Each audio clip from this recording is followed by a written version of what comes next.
USC loses a second football recruit, but don't worry, the quarterback's Polynesian. UCLA extends their athletic director through the end of the decade, and is Janes Harden the prototype for the modern NBA player? Good morning, I'm James. This is your daily dose of sports and snark for the greatest sports city in the world, Los Angeles. This is the faithful Angelenos morning report. It's November 15th, 2024, and I'm going to be on the road for work for at least a week. First stop, Northern California. Totally sucks. But again, we always start the day off right by talking LA sports. And if you'd like being in the know about LA, clickety-clack the like button. Clickety-clack the subscribe button. There's a notification bell. Hit that. It'll let you know when we drop new content. Sharing is caring. Let people know we exist, and by all means, comment. Now, before we go through the news and notes, look at the scoreboard. There were no games involving LA teams yesterday. Meanwhile, today, pretty good schedule. UCLA football is at Washington at 6 o'clock. The Bruins are on a 3-game winning streak. And considering that USC lost to Washington, I'm curious to see what this game would actually tell us about the state of both programs. Lakers are at San Antonio at 4:30. The Lakers are on a 3-game winning streak as they open defense of their title in the NBA in-season tournament, which has since been rebranded as the NBA Cup. I got something you can fill your NBA Cup right here, pal. Clippers are at Houston at 5. James Harden needs 3 3-pointers to tie Ray Allen for second place on the all-time list. And Lehigh Mountain is at UCLA basketball at 7 o'clock. And I've never heard of Lehigh Mountain either. What I can tell you is that they're from Bethlehem, Pennsylvania, where if you summon an Uber, an Amish dude will pull up with a horse and buggy. Make sure to tip Abner well. And let's get to the news. A second USC football recruit for the class of 2025 has abandoned ship in 2 days. Quarterback Shamar Arnaud had committed to the Trojans in June, but, and this is a story that we've all heard over the last few months before, he's from the East Coast, and man, oh man, is he homesick. I mean, he hasn't left home yet, but man, he's homesick. I mean, the way mom cooks them squirrels out in Georgia, it's just way better. Squirrel pie is way better than In-N-Out Burger. Now, he's going to Auburn. Whatevs.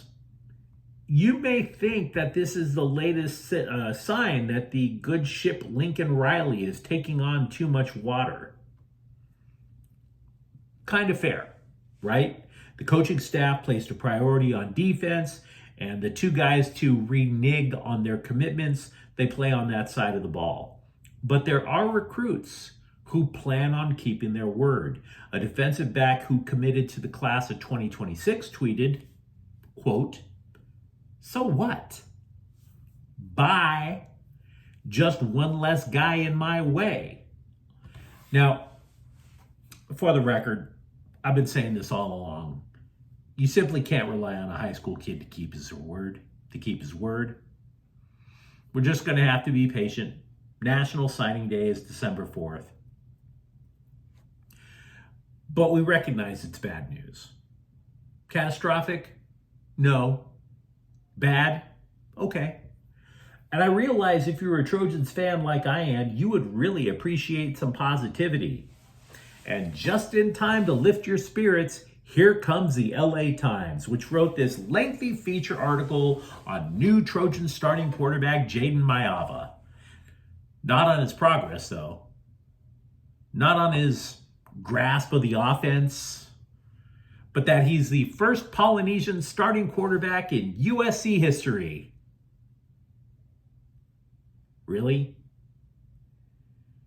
Are you sure Carson Palmer's not the first? Did anybody at the LA Times think to ask Rodney Peete if he was the first? Maybe somebody could go to Ancestry.com and make sure Matt Leinart wasn't USC's first Polynesian quarterback. I mean, holy crap. What? You want to know a good reason why people don't buy newspapers anymore? It's because the priorities are completely out of whack. The Trojans are a program that might not make a bowl game after dropping, 10, $11 million per year on Lincoln Riley. The new blood from the program is spilling out faster than if I got stabbed through in the carotids, and the LA Times is looking around going, wait, how can we inject race into this? And by the way, Nebraska, the team that USC is playing this weekend, is saying Dylan Raiola will start at quarterback for the Cornhuskers. Google search claims Raiola is also of Polynesian descent. So for the LA Times, there's no reason for a follow-up, okay? We got that part covered.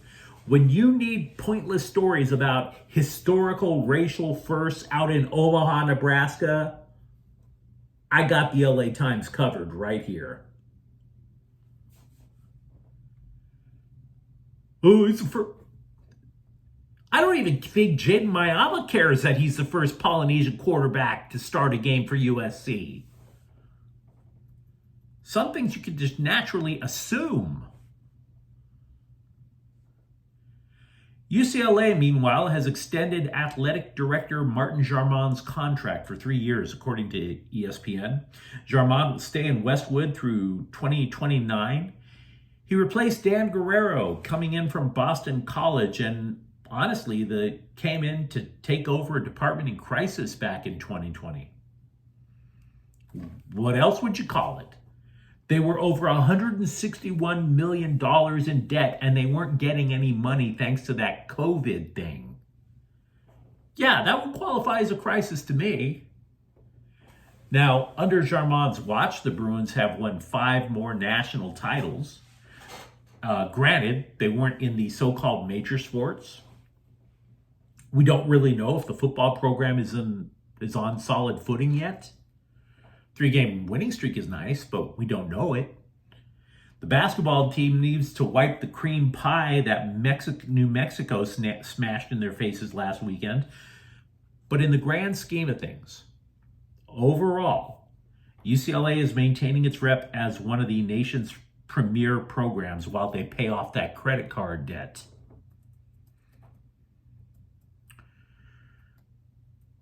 Do you look at James Harden's career as a net positive for the NBA? No snark, no punchline. I'm genuinely curious about what you think of the Clippers shooting guard. I ask because former player Paul Pierce went on a podcast I don't listen to, and he was asked about what influences modern NBA play. Quote, everybody talk about, they say Curry the reason we play. I think a lot of the reason we play like this is James Harden. It's just like everybody shoots step back threes. Everybody going into they bag and they get into they three. Like, that's James Harden. That's not Steph Curry, unquote. Yes, I realize that sounded completely natural coming out of my pie hole. Totally understand. And I mentioned a moment ago that Harden is just 3 3-pointers away from catching Ray Allen as number 2 all time. Being number 2 from 3-point range might seal the deal. That Harden made this generational influence on the game. But is it good for the game?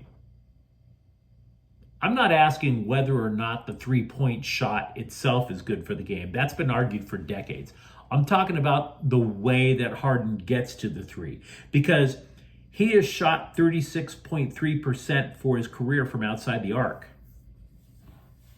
An elite 3-point shooter is supposed to hit 40%. And then if you recall, if you've watched him through the course of his career with about, half a dozen teams, you recall that Harden just tends to dribble, looking for a clear scoring opportunity. And if one doesn't present itself, he'll just chuck up a questionable 3-pointer. What makes Seth Curry so effective, though, is this much more aesthetically pleasing brand of basketball when he and the Golden State Warriors were in their heyday. The ball movement, stuff like that, which you don't get with James Harden. Now, if Pierce is right, and that much of the NBA is playing like James Harden, is that really the NBA that you want to watch? Now, if you're a Clippers fan, you might look back at me and say, okay, well, Kobe Bryant was a ball hog. And yeah, you're right. But to that, Pierce has a reply. Quote, when you talk about how Kobe scored as compared to James, because James was to the rack, Kobe was step back three, mid-range, up and under, left hand, right hand. It was just the many ways he did it, though. He had the counter to the counter, unquote. So I'm actually curious about what you guys would say about James Harden. Khalil Mack played only 4 snaps when the Chargers beat down Tennessee last weekend. He told the Scribes Thursday it's a groin issue, why he didn't finish the game. We at Faithful Angelenos have a strict don't describe other men's groins policy. Now, Mack said he plans to play Sunday night against Cincinnati, if you're wondering. And that's going to matter because the Bengals have significant talent on offense. If you've watched this show this season, I've been talking up the Chargers D all year because the improvement compared to last year's team has been tremendous. The Bolts allow fewer. They've cut the number of points that they allow per game by more than 10 points.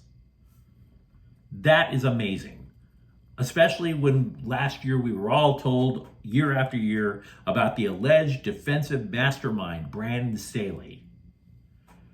Now, it may not be fair, what I'm about to say, but there is a belief that the Bolts have benefited by playing teams that still run the wishbone and the double wing. The Chargers don't like hearing that. They really don't like hearing that. Said Bud Dupree, quote, I mean, we played everybody the Chiefs played, right? So what is the difference between us and them? I mean, I'm for real. Can you answer that? I mean, they got a good defense, right? Exactly so, unquote. This is the second, really tense response to the question on whether the Chargers have played a really good offense. Derwin James was asked if the Chargers had yet to play a good offense after they shut down Cleveland a couple of weeks ago. Quote, this team just beat the Ravens last week, and the Ravens are going to be in the playoffs. So we can't get up here and act like you ain't doing this, you ain't doing that, unquote. So, like I said, I'm not trying to sit there and claim the Chargers stink on defense. Of course not. I've been talking them up all year. But it is fair to ask if they can shut down the Bengals. That team has the talent to put up a lot of points. But the opposite of teams that put up a lot of points, well, offensive lineman Steve Avila had to search for an explanation as to why the Rams' offense was stinking up the joint. And he had to search for an answer that was simultaneously optimistic and plausible. Quote, everything that happened in that Dolphins game was fixable, is fixable, and we're doing everything we can to get those things fixed, unquote. Now, in other words, the narrative that's coming out from Rams camp is while Bo Limmer and Justin Dedich, they stepped in admirably while Avila and Jonah Jackson were injured, the optimal Rams offensive line needs Avila, needs Jackson. And that having them and the continuity is simply going to take a little time. Now, having said all that, Avila is going to have to work on his quote game because then he added something that sounded like it came out of the Kamala Harris Culinary Institute for Word Salads. Oh boy, quote, if you were to just put it to one word, how that game went, it would just be execution. We just weren't passing things off. It was embarrassing, that being my first game, but it's not even that. I'm more encouraged than I am embarrassed. No, I couldn't figure out that quote either. LeBron James was asked how much longer he could play in the NBA because the scribe wanted to prove the theory wrong, that there are, in fact, stupid questions to ask. So LeBron James was asked how long he could play, to which James replied, quote, "I don't know. I'm not going to play that much longer, to be completely honest. I don't know how many years that is, if it's 1 year or 2 years, whatever the case may be," unquote. To which I replied, "We already effing knew this. Dude's in his 22nd year. We can do math. We know when you're tied with Vince Carter for the most seasons played all time, you don't really have a whole hell of a lot of days to cross off the calendar before you ride off into the sunset."